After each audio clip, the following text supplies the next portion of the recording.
Hey, it's Mila. Welcome back to my channel. I go around and I go around and I go around, I go around. I'm always out, I am always out, I am always out, I'm always out. I keep running so I don't have to go. I feel like I haven't filmed a sit down video in so long. Like so long. But hi, we're back. Actually, no, that's a lie. Because like when this video comes out, it's like you would have seen like a few other videos from me, probably one sit down video. But this is like the first one that I'm filming after finals. I just realized my mic wasn't on. Now the mic is on. If you're new here, my name is Mila. I make everything from college, lifestyle, and bookish type content. So if that sounds fun, definitely hit the subscribe button down below to, be a part of this little family. Today, as you can see in the title, we're going over exciting book releases of 2025. I love doing this like every single year, just like doing my own little research and like telling you guys what's coming out, what to be excited for. I'm just going like chronological order. I feel like it's the simplest thing than like mixing things like left, right, and center. So let's go to all the books that we have coming out in January. I have a little list over here. It's like a super gross paper, so excuse the messiness, but we have my iPad also to read the summary on Goodreads. So the first book we have comes out on January 7th. I feel like I'm gonna insert the picture over here. So January 7th, I feel like if I turn this, oh my god, I almost dropped my mic. If I turn this side, it might be better. Yeah, I feel like I'm looking at my viewfinder. I feel like here we have enough room for the book. So first book, January 7th, we have Beg, Borrow, or Steal by Sarah Adams. This is the third book in the When in Rome companion series standalone. No.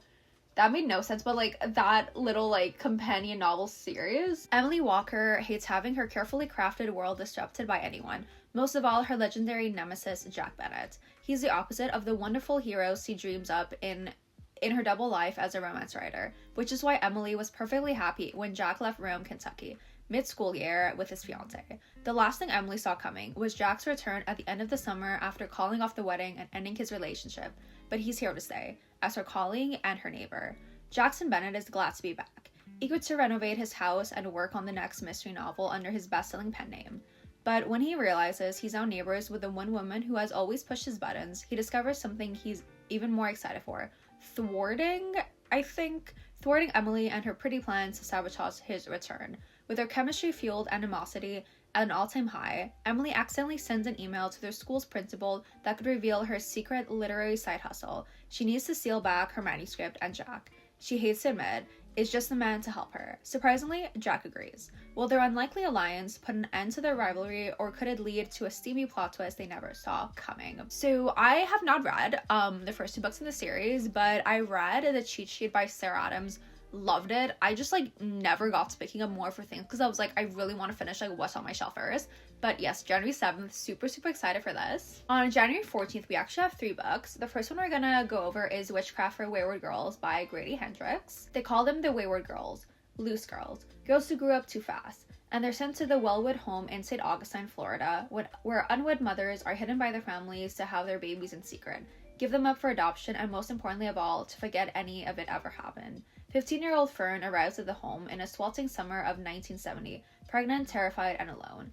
Under the watchful eye of the stern Miss Wellwood, she meets a dozen other girls in the same predicament. There's Rose, a hippie who insists she's going to find a way to keep her baby and escape to a commune, and Xena, biting musician who knows she's going to go home and marry her father's baby. And Holly, a wisp of a girl, barely 14, mute and pregnant, and no one knows why. My bad. And no one knows by who. Everything the girls eat, every moment of their waking day, and everything they're allowed to talk about is strictly controlled by adults who claim they know what's best for them. Then, Fern meets a librarian who gives her an occult book about witchcraft, and power is in the hand of the girls for the first time in their lives. But power can destroy as easily as it creates, and it's never given freely. There's always a price to be paid, and it's usually paid in blood. I've never read anything by Grady Hendrix, but a lot of books like really intrigued me.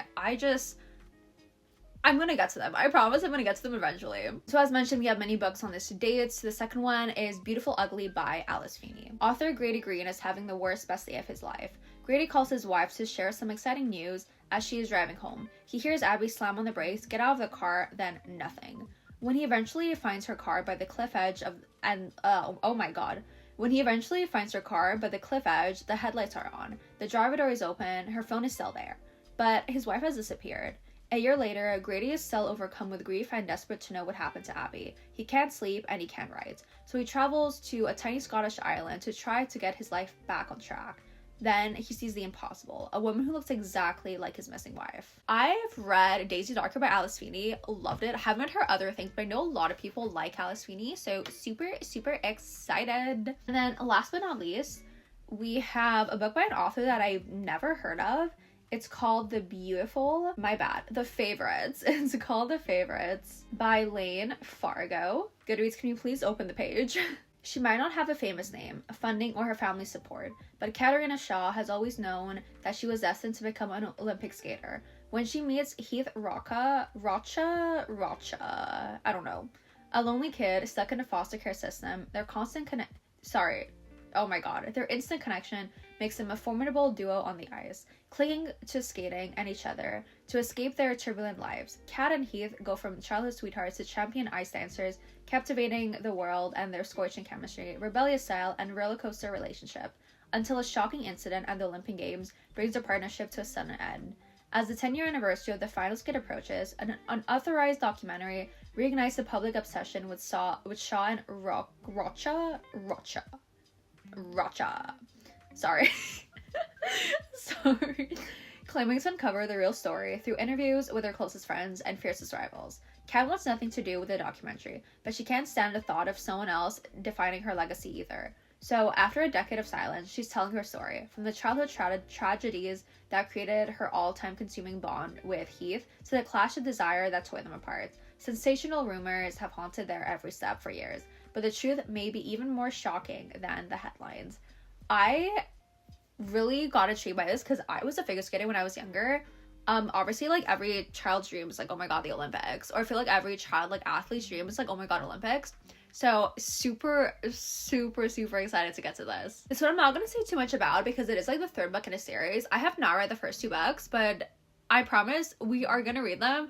And it's Onyx Storm by Rebecca Yarros. This comes out January 21st, if I'm not mistaken. Never read Fourth Wing, but everyone who I know who's read it loves it. So if you haven't read Fourth Wing, let's read it together in January and like let's understand what the hype is. Like, I know people love Fourth Wing, but oh my god, Iron Flame, I think that's the second book, people like were not a huge fan of.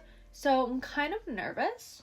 But Onyx Storm is such a beautiful cover that, like, I'm gonna buy it anyway, let's be honest. After that, we're moving on to January 28th, and we have two books. So the first one is Out of the Woods by Hannah Bonham Young. Obviously, first thing I thought of was Taylor Swift. High school sweethearts Sarah and Caleb Linwood have always been, oh my god, Goodreads just, like, crashed.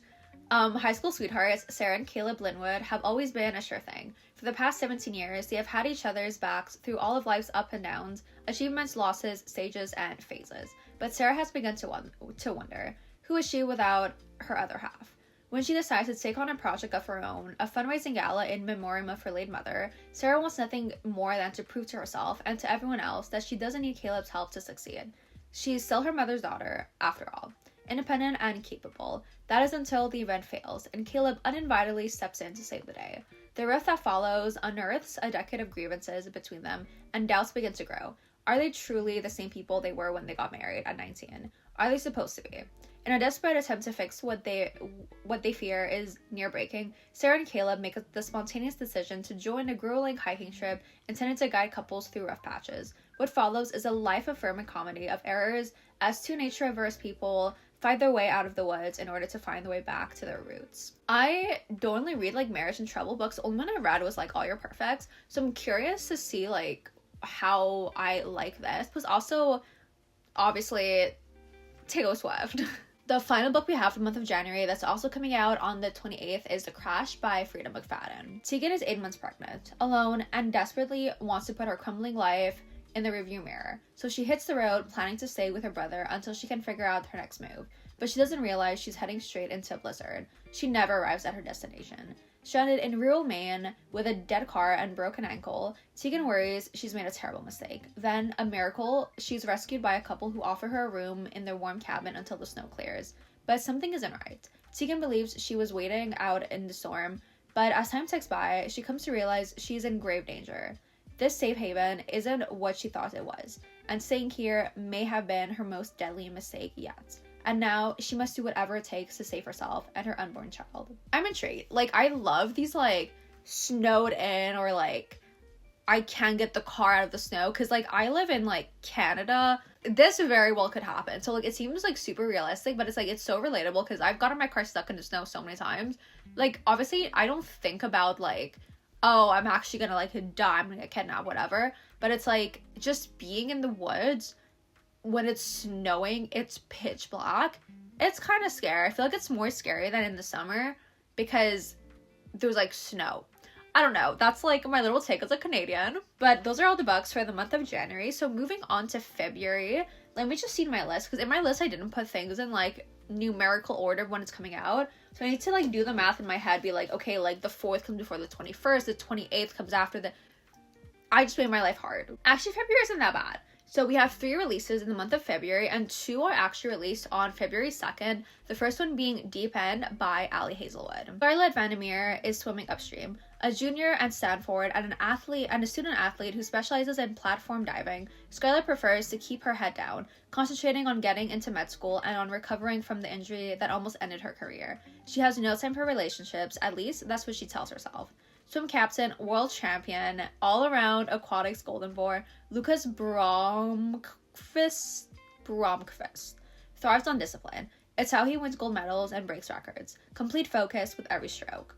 On the surface, Lucas and Scarlett have nothing in common, until a well-guarded secret slips out and everything changes. So they start an arrangement, and as the pressure leading to the Olympics heats up, so does their relationship. It was supposed to be just a temporary, mutually satisfying fling, but when staying away from Lucas becomes impossible, Scarlett realizes that her heart might be treading into dangerous waters. I was also on a swim team when I was, like, younger, so this is one book I will actually buy, like, right when it comes out, because I know I'm gonna love this, given, like, my past. So this book, the other one that's coming out on the 4th, it's described as, like, Cruel Prince meets the Selection series. I have not read either. I am gonna read The Cruel Prince. I don't think I'm gonna read The Selection. I feel like it's just, I don't think I'm gonna like it. If I was, like, 16, I would like it, but the fact that I didn't read it, I'm like, I don't think I would like it, like, at this point in my life. But I have friends who have, like, currently read The Cruel Prince, and they're like, oh my god, I love it, you should read it. So Cruel Prince I'm reading, not The Selection.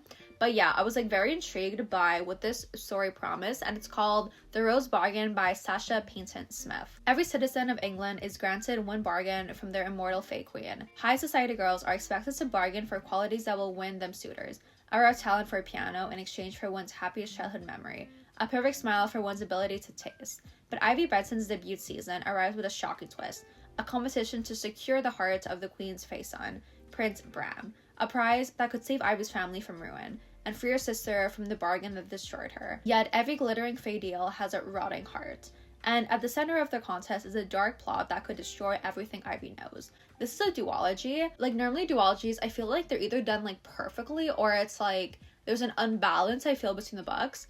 But I'm very excited for this. Very, very excited. So the last book we're going to be talking about that comes out in the month of February is Close Your Eyes and Count to 10 by Lisa Unger.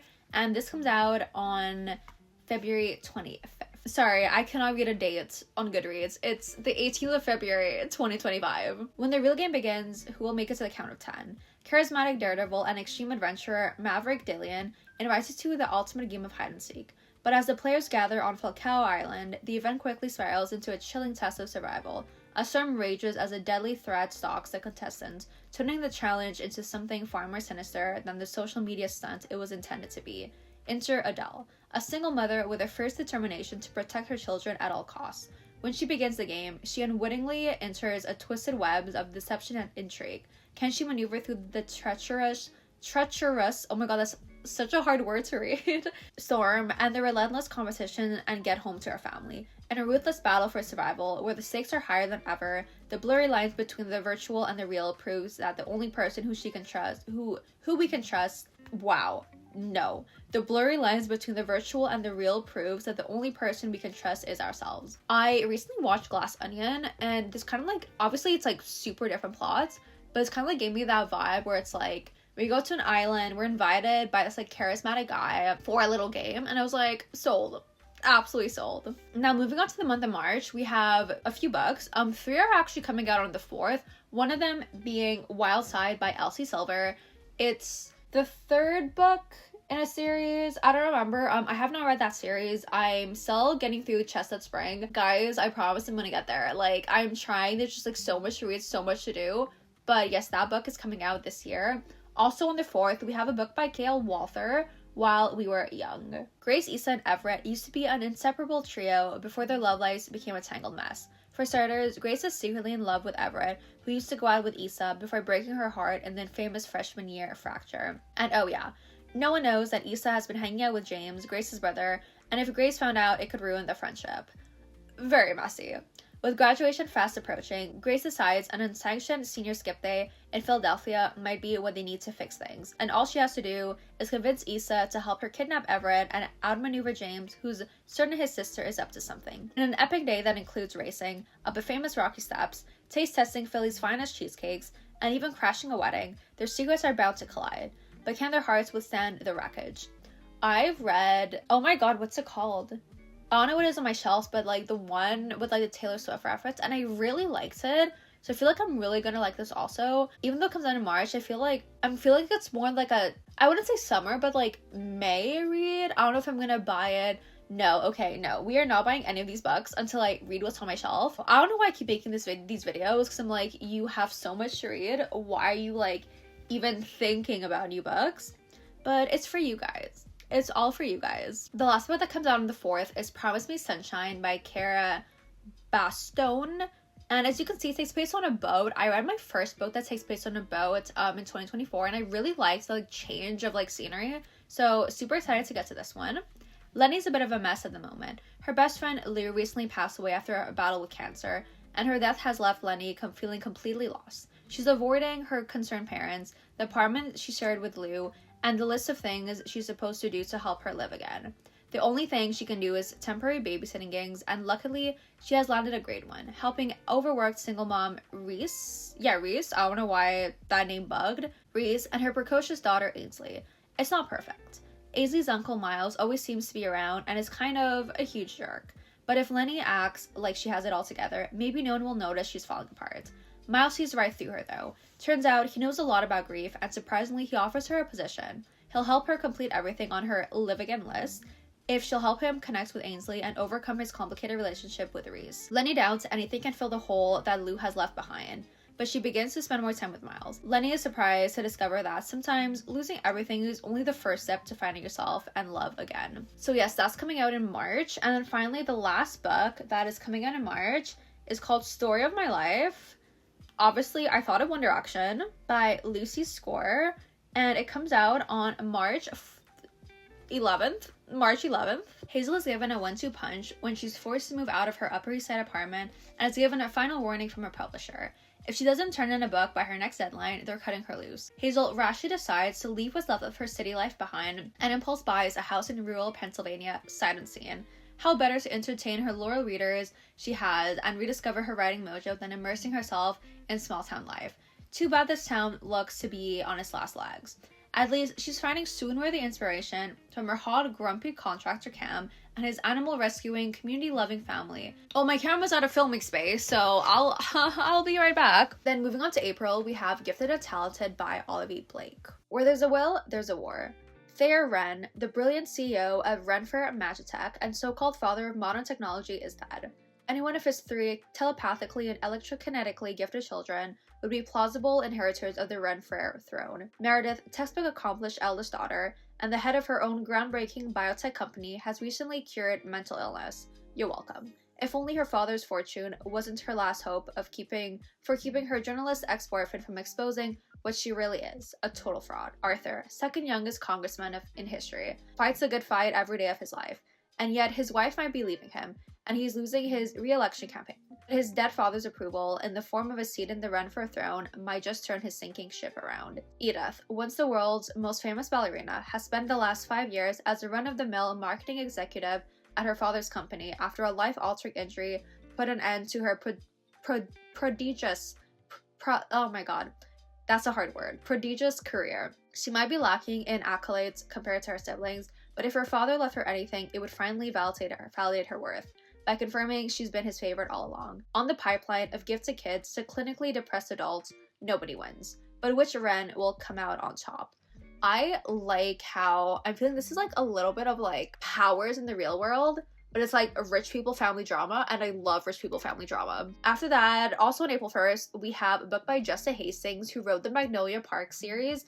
I have not read it. I promised to when I read it in 2025, but this book is called The Condition of Well. London-based Georgia Carter, professional lie detector and body language savant, has long been estranged from her infuriatingly close-minded, wealthy South Carolina family. After a falling out years ago, the chasm runs deep between the black sheep, Georgia and her gay alcoholic brother, and their parents and elder siblings. But when their father dies suddenly, Georgia returns to the States for the funeral, where she comes face to face with Sam Penny, her brother's AA sponsor. Amid the tensions, drama, and revelations of the family reunion, Georgia and Sam are instantly drawn to each other. However, Georgia's brother also harbors feelings for Sam, and the last thing Georgia wants is to hurt the only family she's ever really had. When their father's will reveals a surprising bequest to a mysterious stranger, Georgia's ability to read people becomes crucial in unveiling her father's hidden past. The delicate balance within the family tethers and secrets, both old and new, threaten to push them beyond the breaking point. There is only so many cracks a damaged family can take before it shatters. Very, very intrigued for this, and I feel like everyone loves her writing style, so I definitely know I'm gonna enjoy this. After that, on April 8th, we have Passion Project by London Sperry. If your 20s are supposed to be the best years of your life, Bennett Taylor is failing miserably, with a big emphasis on the miserable. Where's the zest she keeps hearing about? She's a temp worker in New York City with no direction, no future, and no social life. And at the painful center of the listlessness is grief over the death of her first love. When Bennett runs into Henry Adams, just hours after standing him up for a first date, she makes an alcohol-fueled confession. She's not ready to date. In fact, it's been years since she felt passion for something. Not even pottery or organized sports, not anything. Rather than leaving her to ruminate, Henry jumps at the opportunity for adventure. Bennett needs to find a passion for life, and Henry will help her find it. Every Saturday, they'll try something new in New York City, as friends, of course. As their passion project continues, the pair tackle everything from carpentry to tattooing to rappelling off skyscrapers. Very curious what that is. And Bennett feels her guarded exterior ebbing away. But as secrets surface, Bennett has to decide what she wants and if she's truly ready to move on. On April 15th, we have the fourth book in the, the Rebel Blue Ranch series, and this is Camille's book, her little romance. I'm not gonna tell you what it's about, because I feel like once you're in the series, I don't need to know what the books are about, because I know the characters, I know things. But yes, fourth book. So first book, it's Clementine. The next two books are her brothers, and then finally this is one of her brothers. They were never dating, but they hooked up, they had a child, they're co-parenting, so it's her book, if that makes sense. I absolutely fell in love with Dead and Dusted. Super excited to speed through the series in 2025. As per usual, we have an Emily Henry released in April, and this year it's on the 22nd, and the book is called Great Big Beautiful Life. I feel like no one needs to know the premise and we're all just automatically gonna buy it, but just for the video's sake, let's go over the premise of this book. Alice Scott is an internal optimist, still dreaming of her big writing break. Hayden Anderson is a Pulitzer Prize winning human thundercloud, and they're both on balmy Little Crescent Island for the same reason, to write the biography of a woman no one has seen in years, or at least to meet with an octogenarian who claims to be the Margaret Ives, tragic heiress, former tabloid princess, and daughter of one of the most storied and scandalous families of the 20th century. When Margaret invites them both for a 1-month trial period, after which she'll choose the person who tell her story, there are 3 things keeping Alice's head in the game. 1. Alice genuinely likes people, which means people usually like Alice, and she has a whole month to win the legendary woman over. 2. She's ready for this job, and the chance to impress her perennially unimpressed family with a serious publication. 3. Hayden Anderson, who should have no reason to be concerned about losing this book, is glowering at her in a shaken-to-the-core way that suggests he sees her as a competitor. But the problem is, Margaret is only giving each of them pieces of her story. Pieces they can't swap to put together because of an ironclad NDA and inconvenient yearning pulsing between them every time they're in the same room. And it's becoming abundantly clear that their story, just like the tale Margaret's spinning, could be a mystery, tragedy, or a love ballad, depending on who's telling it. Honestly, yeah, we don't need to know what it's about. We know it's Emily Henry, we're all gonna pick it up. Finally, the last book that comes out in April is Enigma by Runix. So I read Gothicana by Runix. I love the dark academia aspect. It was a little bit too spicy for my taste. I feel like there wasn't enough plot, but love the vibe, so I did want to check it out. I feel like this book would also have like the artwork like Gothic Haunted. But yeah, let's read over what's gonna happen in this book. Salem Salazar comes to Mortimer University to get to the bottom of her sister's mysterious death.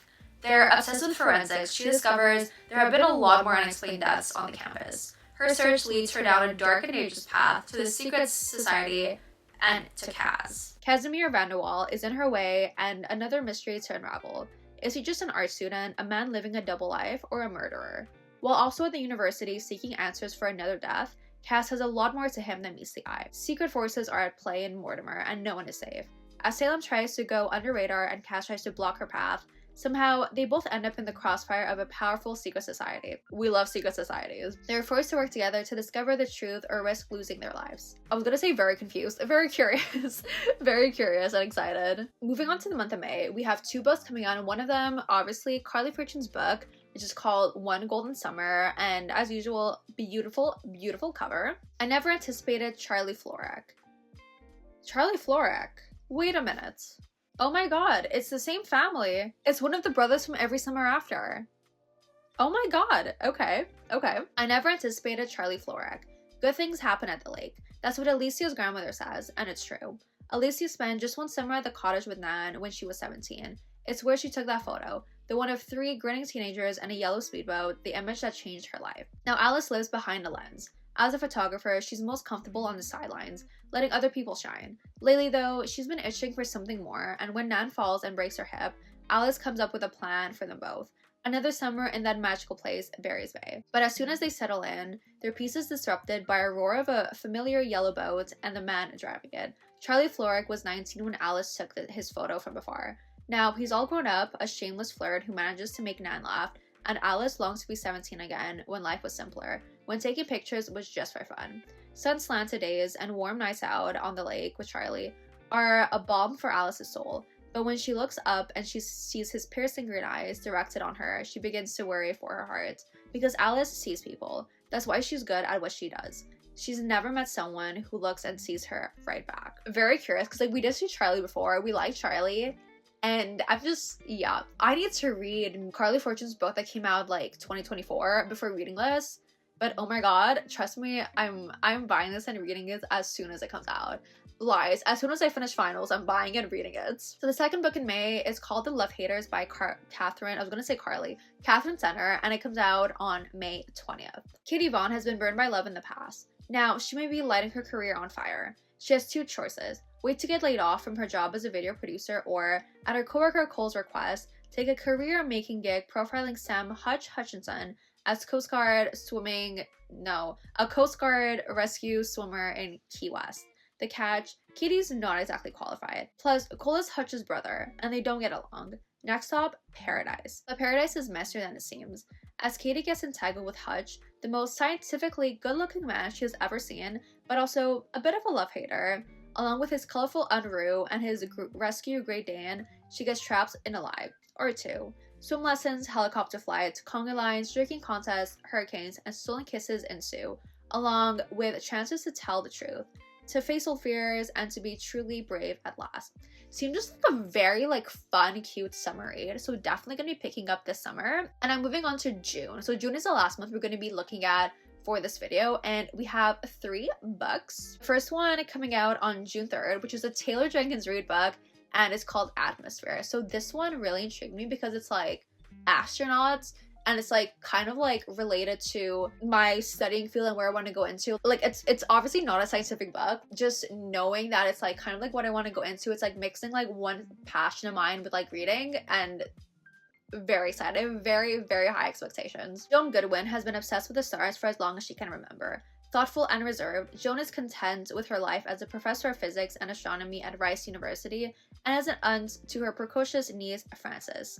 That is, until she comes across an advertisement seeking the first woman scientist to join NASA's Space Shuttle program. Suddenly, Joan burns to be one of the few people to go to space. Selected from a pool of thousands of applicants in the summer of 1980, Joan begins training at Houston Johnson Space Center, along an exceptional group of fellow candidates, Top Gun pilot Hank Redmond and scientist John Griffin, who are kind and easygoing even when the stakes are highest. Mission specialist Lydia Dane, who has worked too hard to play nice. warm-hearted Donna Fitzgerald, who was navigating her own secrets, and Vanessa Ford, the magnetic and mysterious aeronautical engineer, I love that, aeronautical engineer who can fix any engine and fly any plane. As the new astronauts become unlikely friends and prepare for their first flight, Joan finds a passion and a love she never imagined. In this new light, Joan begins to question everything she thinks she knows about her place in the observable universe. Then, in December of 1984, on mission SCS-LR9, everything changes in an instant. I'm actually so excited, oh my god.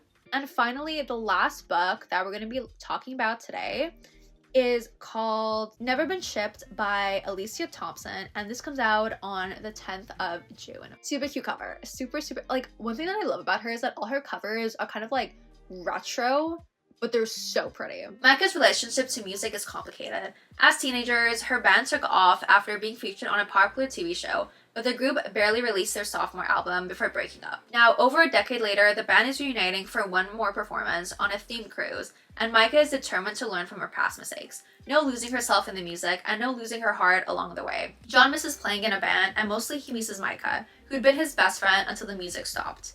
Back then, he didn't take the lead, either in his guitar parts or while he sat back and watched her date another bandmate. John's never been one to rock the boat, but he's faced with another chance now, and this cruise has brought music and Micah back into his life. On board, Micah can't help but see John with brand new eyes, and John's feelings only intensify as the discordant band's tension grows to a breaking point. With 5 days at sea, there's a ticking clock on everything that might develop between them, and they'll have to decide if the relationship is destined to be more than a one-hit wonder. Books taking place on a boat have been like my thing that I've been like, ooh, interesting, cute, fun. It got so dark. Oh my god, I apologize. Yeah, I apologize. Like, it gets dark fast in the winter. What can I say?